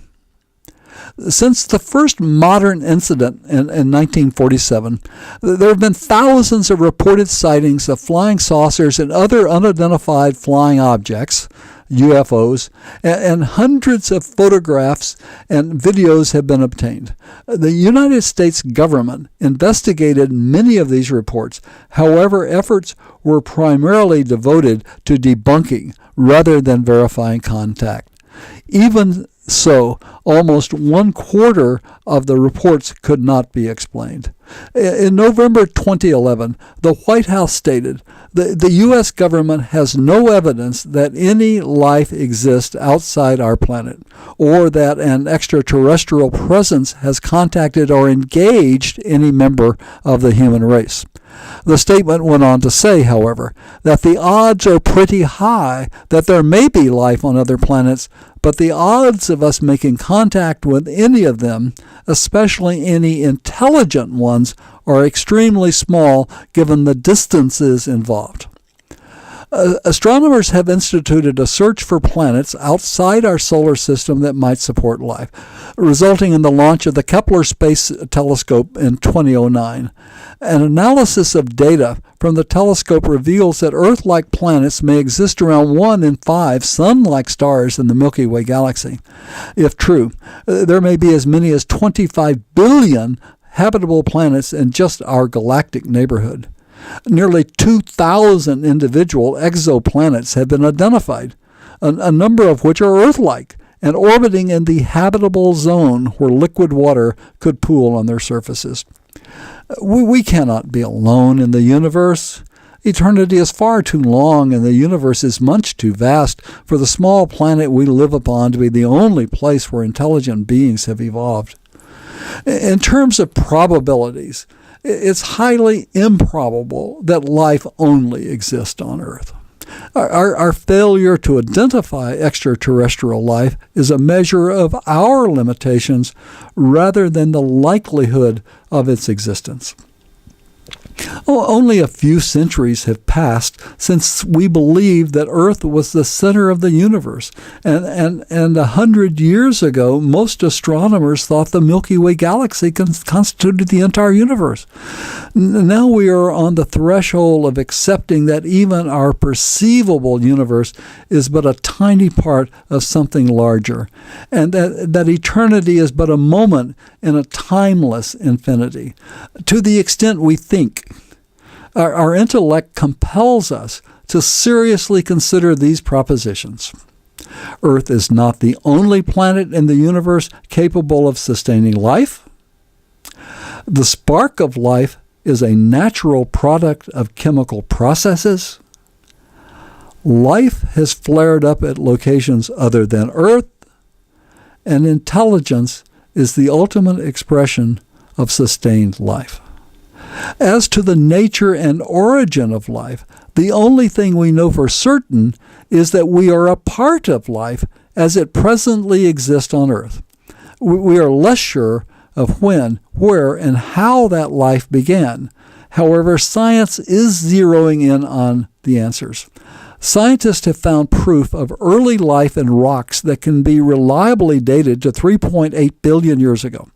Life may have come into being as early as 4 billion years ago if it originated in deep ocean hydrothermal vents instead of on the surface. We're now fairly sure organic molecules occur naturally in interstellar dust clouds and likely existed in the sun's protoplanetary disk even before Earth and the other planets were formed. There is also a good chance that organic molecules hitchhike to Earth on asteroids and comets. Solid evidence continues to accumulate about how organic chemicals evolved into self-replicating molecules and protocells and ultimately into RNA and DNA-based life. Amino acids necessary for metabolism and the building of proteins may have been created by natural energy sources such as lighting, ultraviolet irradiation, or the heat of meteor impacts. One exciting discovery resulted from the laboratory recreation of the ocean's iron-rich catalytic environment as it was 4 billion years ago. Researchers have documented spontaneous chemical reactions much like those observed in living organisms.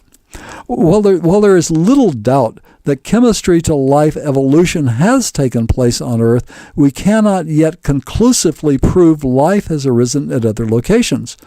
Nonetheless, there is increasing circumstantial evidence it has. The possibility of extraterrestrial life is supported by the discovery of bizarre life forms on Earth at extraordinarily harsh places, such as deep in basaltic rock totally cut off from photosynthesis, or in boiling sulfuric hot springs. Giant mouthless tube worms and blind shrimp absorb chemical nutrients at deep ocean vents, and microbes thrive in the slime and darkness of deep caves. These findings suggest life is possible on planets with different environments than Earth. Our neighboring planet Mars offers a strong case for having its own homegrown life forms. When telescopes were first focused on Mars, some observers believed they could see a network of canals constructed by intelligent beings. While this theory has been disproven, what has been established is that Mars undoubtedly had an abundance of flowing water in the ancient past. In 2004, the National Aeronautics and Space Administration, NASA, launched 2 self-propelled rovers to opposite sides of Mars' surface to conduct scientific surveys. One of the rovers, Opportunity, found evidence of the mineral hematite, which is normally formed in water. Spirit, the other rover, uncovered rocks rich in chemicals formed when Mars was warmer and wetter than it is today. Among these chemicals was silica, which is created in hot springs or hot steam vents. Silica, scientifically known as silicon dioxide and commonly called sand, is a compound of the element silicon.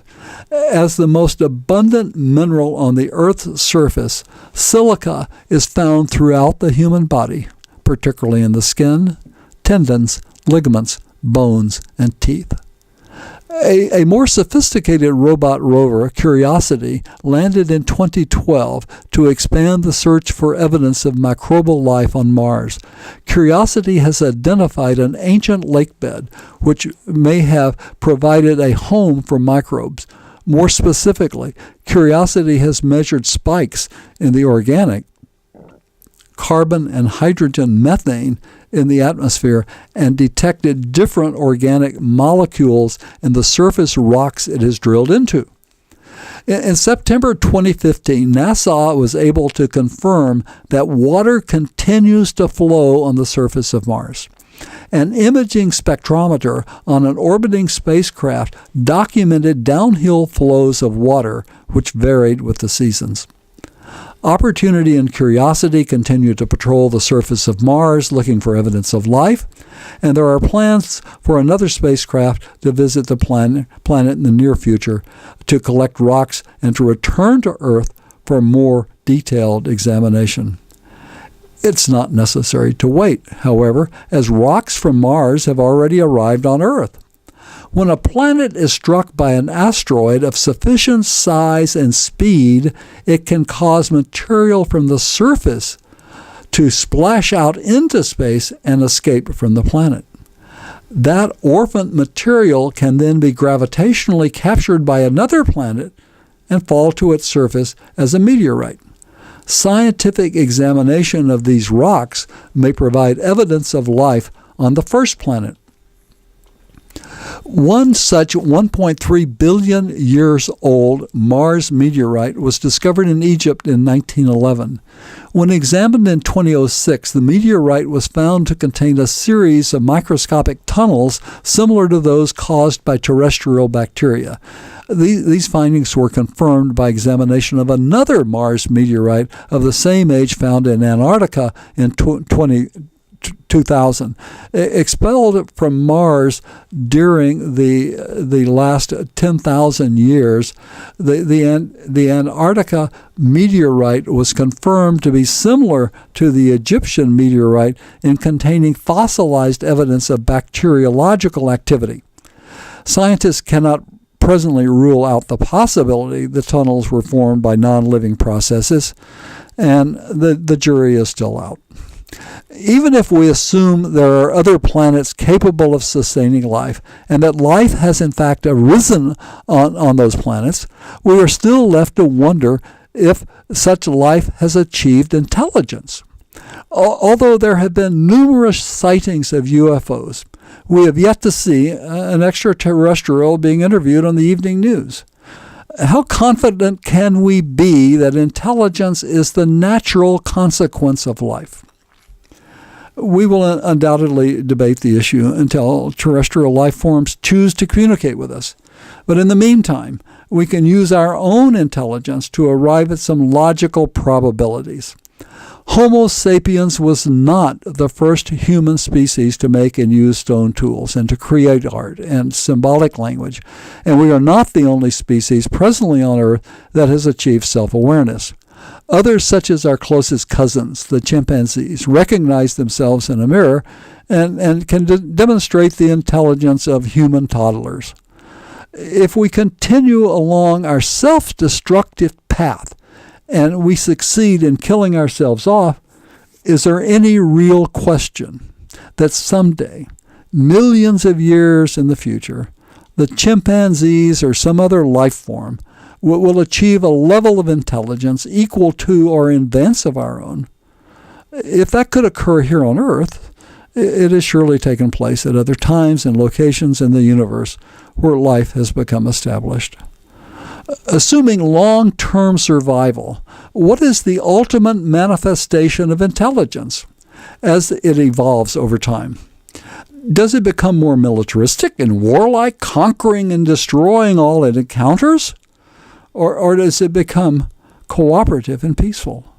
Which attribute contributes the most to sustaining life and longevity? Which is the most productive? Creation or destruction? Most likely, the successive evolutionary stages of chemistry, life, intelligence, and tranquility are as constant throughout the universe as the periodic table of chemical elements. If this is true, is it not also true that the highest stage, intelligence or mind, has the duty to serve as a guardian for all life at every stage of development and wherever it may be found?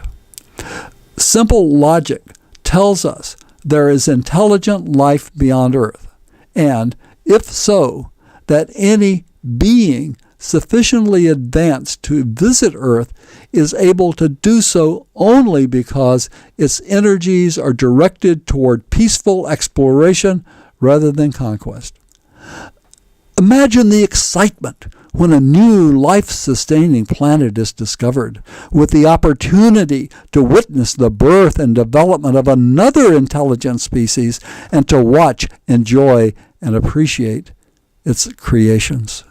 Throughout an unlimited universe and during all of eternity, everything we create here on Earth is unique. While sciences such as chemistry, mathematics, and physics may be immutable, our art, music, and architecture has never been created before, especially the solutions and strategies we invent to solve our economic, environmental, political, and social problems here may be studied and used elsewhere. From what we know today with certainty and what we can surmise with confidence, it is safe to believe we have been watched over for millions of years as we slowly peck through our shell, and we will be lovingly looked after until we learn to fly from our nest. As there is but peace throughout the universe, we will be grounded here until such time as we ourselves overcome and cure the diseases of deception, hatred, and violence, which infect us individually and collectively. We're not quarantined. It's just that we will never achieve the ability to acquire sufficient knowledge, wisdom, and power to travel to any significant place in the universe, into adjacent dimensions or forward and backward in time, until every child on earth irrespective of race, religion, culture, or social condition, has equal access to nutrition, health care, and education.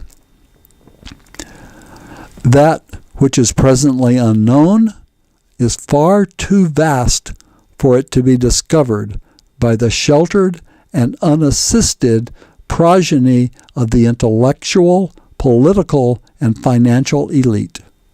It will take the combined effort of all of our children to comprehend and penetrate the multidimensional veil that surrounds life beyond Earth. If we fail to grow up and we are stillborn in our own waste, millions of years may again pass as the ruins of our self-destruction are scoured by the winds and rains of time until another intelligent being looks up, notices the phases of the moon, marks the solstice of the sun, sights the planets moving among the stars, and learns to fly. For surely the rare blue water planets of warm yellow stars, nursed by large silver moons in the outer arms of elegant spiral galaxies, are far too precious to be wasted. These are the nest where the eggs of creation are found, where all that is beautiful is born, where we nervously stand with our fledgling wings spread wide, and where the children of mankind are brought forth. An essay on the future. From what we have learned thus far, we have the inherent ability to evolve in order to meet new challenges. The only question is whether we have the collective strength of character and flexibility of mind to endure. If we believe strongly enough in ourselves, and if we are prepared to think for ourselves, we will do what is required to allow our children to survive and thrive in the new millennium. Let us imagine we can visit the not-so-distant future and observe what our progeny have been able to accomplish once they have cured themselves of the diseases of deception, hatred, and violence, and have ensured all children with equal access to nutrition, health care, and education. Our governments have come to care for and to nurture the people who elect them. Knowledge is widespread, women participate equally, and the individual rights of everyone are protected and defended irrespective of race or status. Rather than having to choose among politicians and the platforms they propose, the people more directly make their own policies through referenda, and they choose representatives they believe will best implement their policies. Paid election holidays honor the voters as they celebrate the most sacred sacrament of their political religion. Informed voters demonstrate their power over their governments as they thoughtfully answer the policy questions on their paper ballots and carefully write in the names of the candidates they choose. Corporations, labor unions, and other fictitious legal entities no longer enjoy the constitutional rights of individuals. They are carefully regulated and reasonably taxed to ensure they fairly share the burden of their existence, and they are not allowed to become so powerful as to threaten the rights and safety of individuals or the sanctity of self-government. National governments are entirely supported by a slight toll tax on every financial transaction, including currency speculation, interbank loans, trade in stocks and bonds, and the payment for all goods and services throughout the economy. The substantial tax revenues raised by the fair and simple toll tax provide a complete funding for education at the local and state level through college. Tuition is free for all students through community college, through a bachelor's degree for young people who contribute a year of valuable public service upon attaining adulthood, and through a master's degree for those who contribute 2 years of valuable public service. Proceeds of the toll tax are also adequate to completely pay for national health, dental, optical, and mental health care for everyone, irrespective of income or wealth. Medical clinics have been established in all educational facilities serving their students and residents of the immediate neighborhoods, and on-site health care is provided in all businesses once they employ a sufficient number of workers. The cost of providing health care and workers' compensation insurance has been lifted from all employers, resulting in a rise in both productivity and profits. Individuals who opt out of the national health system and obtain their own health care are allowed a deduction on their annual toll tax return for the per capita value of national health care. In practice, because of the very low taxes paid by individuals and the very high quality of national health care, very few people choose private insurance. Safe and effective methods of birth control are freely available for all women who have the unrestricted personal right whether or not they will bear children. Irrespective of their decisions, women receive the full support of their families, communities, and governments.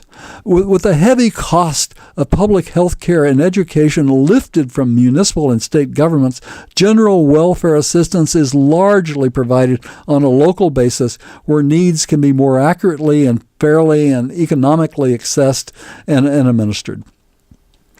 The size of national government has been substantially reduced as their mission has been redirected from the enforcement of complex regulations to the establishment of binding legal presumptions and minimum damages. These procedural devices reduce the cost of doing business and the burden of litigation.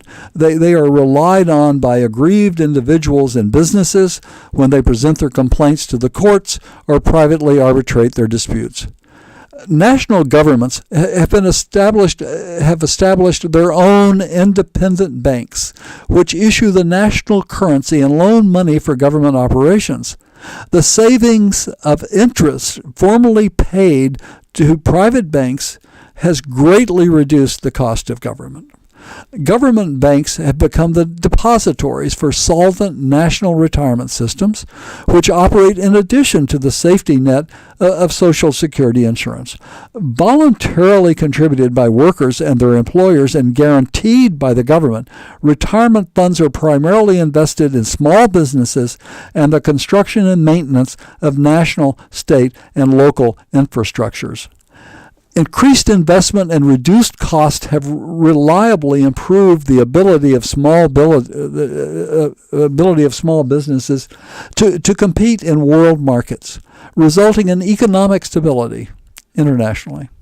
The economy is providing jobs to everyone who wants to work, and a balance between labor and capital has been achieved. All businesses, including large corporations, have come to recognize it is to their advantage to have a well-paid, healthy, rested, and happy workforce, and have joined with organized labor to support improvements in basic working conditions. The standard now includes a sustaining minimum wage, paid sick and maternity leave, 4 weeks of annual paid vacation, and a 4-day work week, allowing a 3-day weekend or an extra day off in the middle of the work week. The number of countries continues to increase as large artificial nations peacefully resolve themselves into more logical, self-governing constitutional entities. The threat of militarization has been defeated, and the international trade in armaments has been eliminated. Governments maintain only very small but effective defensive forces, which are backed up by volunteer National Guards and militias. All countries have announced war against other societies as an instrument of national policy. Instead, specifically named individuals who are proven to prove a danger to the safety and security of their own people and to those of other nations are now declared to be outlaws, and legislative warrants are issued for their physical arrest. Disputes between governments are arbitrated in the World Court of Justice rather than on the battlefield. And freed from most conflicts, governments concentrate on solving their own problems rather than meddling in the affairs of others. The booming international economy is powered by the energy derived from an extensive space solar collectors placed in synchronous equatorial orbits by a consortium of world governments. The system is primarily dedicated to providing free energy by electrical induction in the surfaces of all major highways and rail systems for inexpensive transportation around the world. The remaining electrical grid system has come to rely on the widespread use of wind and wave generators and solar collectors, which have resulted in a substantial reduction in the use of fossil fuels and nuclear reactors. With independence from the need to use fossil fuels for energy, governments have prohibited fracking, the mining of dirty coal, and the exploitation of tar sands as unjustifiable threats to the fragile water supply and shared environment. In addition, with the containment of corporate power, aggressive enforcement of clean water standards has facilitated widespread improvements in the quality of water. Concurrent with these changes, the private ownership of water systems has been prohibited, guaranteeing the continued delivery of affordable, clean drinking water around the world. Altogether, these changes have resulted in a major reduction in the individual and collective stress and a consequential drop in crime and violence. An initiative to voluntarily reduce the ownership of personal firearms has resulted in the construction of magnificent monuments to the curtailment of violence in front of the courthouses and government buildings in every country. These memorials to the victims of violence were built by welding guns, knives, and other weapons into creative and impressive modern sculptures, where streaks of rust have replaced the stains of blood. The worldwide war on drugs ended with the decriminalization and reasonable regulation of the personal possession and use of all drugs. With the loss of their markets and enormous profits, the drug cartels and criminal gangs have been disbanded, and the level of associated violence has plummeted. The personal use of drugs has shown an equal decline, as education and treatment options have enabled and empowered individuals to make rational decisions, rather than to be influenced by cultural glorification or being intentionally addicted by drug dealers. Social and medical improvements in the care and support of the mentally ill minimize the threat of harm they pose to themselves and others. The private operation of all correctional facilities has been prohibited, and the number of prisons and prisoners has been considerably reduced. The criminal justice system has been effectively reoriented from punishment to rehabilitation.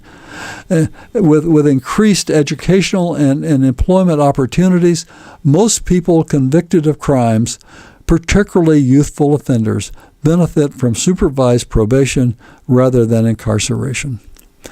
Perhaps most importantly, we find that the energy of young people has been redirected from gangs, drugs, and nihilism toward games, competitions, and creative endeavors such as art, music, dance, drama, and the design and invention of an endless stream of new and improved computerized devices and software. Or our visit to the future may be a very sad and disappointing experience. We may find that nothing has changed, and there has been no improvement in the quality of individual lives, governments, the economy, or the environment. The never-ending wars and suppression of human freedoms continue, And the chances are that humanity will not survive. It will just be a matter of time as the collapse quickens. While this dismal view of the future may be distressing to us personally, it won't make a whole lot of difference in the larger sense. Our demise will be mourned by those who have patiently and lovingly watched over us since the blossoming of our consciousness. However, the nursery of earth will not be destroyed. Although damaged, her rivers will once again run clean to the ocean within just a few hundred years. The air will eventually clarify, and life will go on. We just won't be around to enjoy it. Perhaps another 1,000,000 years or so will pass until another intelligent being evolves on Earth and learns to fly.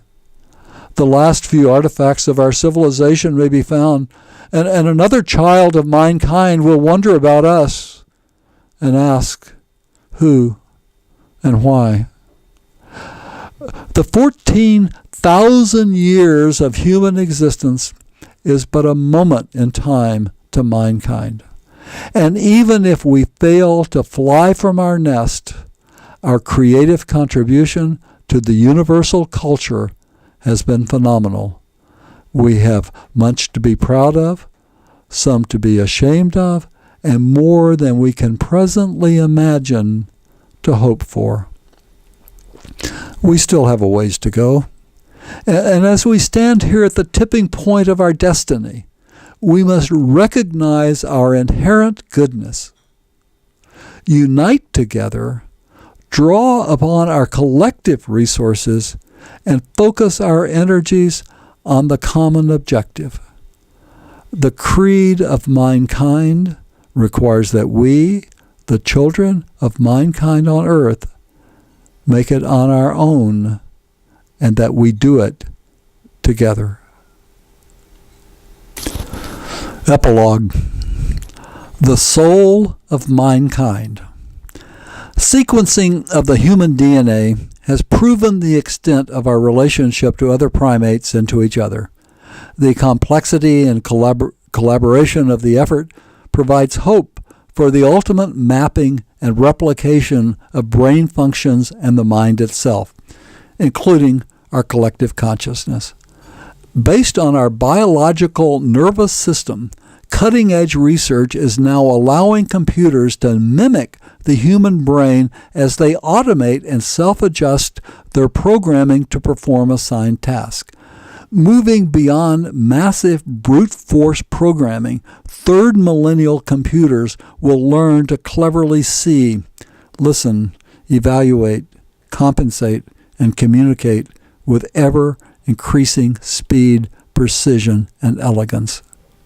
The Human Brain Project of the European Union is trying to completely simulate the human brain. And the United States government is funding the BRAIN Initiative, a $4.5 billion effort to map the brain. As ambitious as these projects are, they are only tentative steps toward a comprehensive theory of the human brain and the mind it produces. Much like pressing a button on our key as we approach our parked automobile and unlocking its doors, and just as our cell phones communicate with each other by bouncing signals off distant receivers, we may find the power of our minds extend beyond the physical limits we presently find comprehensible. The time may come when our bodies become expendable, and we leave them behind as our minds travel to places and times presently unimaginable in an equally fantastic and instantaneous manner. Our nascent ability to map the brain's chemical and electrical paths and energy fields offer clues for solving the mysteries of the mind itself. Searching beyond the limitations of our bodily existence may reveal a path to a practical understanding of our soul. One of the most intriguing areas of computer research involves the application of quantum physics to facilitate parallel computations.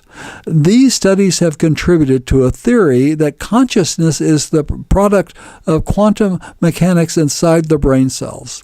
This proposition suggests our soul may survive during near-death experiences and following actual death, as the quantum information cannot be destroyed and must be conserved.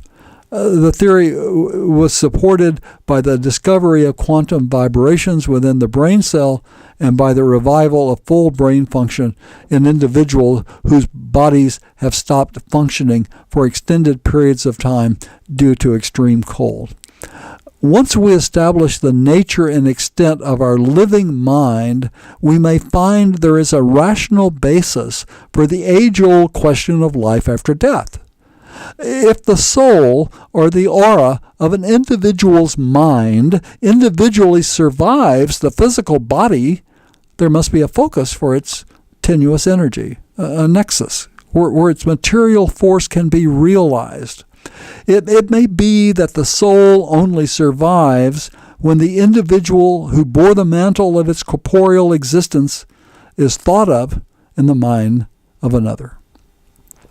Perhaps our personal heaven and hell exist whenever and wherever we are remembered with either admiration and respect or with disdain and revulsion. In either case, our surviving spirit may have no choice but to enjoy the love or endure the hatred earned during the period of our bodily existence. The manner in which we choose to live our lives and to exercise our free will may not only affect those who share our living space, but our eternal pleasure or suffering as well. Only time will tell whether these last few thoughts have validity or whether there is time enough remaining for validation. For now, time continues to unwind moment by moment. Our collective intellect struggles against the brutality of ignorance and superstition that seeks to destroy it, and we have to fight and win the battle ourselves. Victory depends upon the valor and wisdom of those who follow us in life and who will boldly lead us into the future, the children of mankind on earth.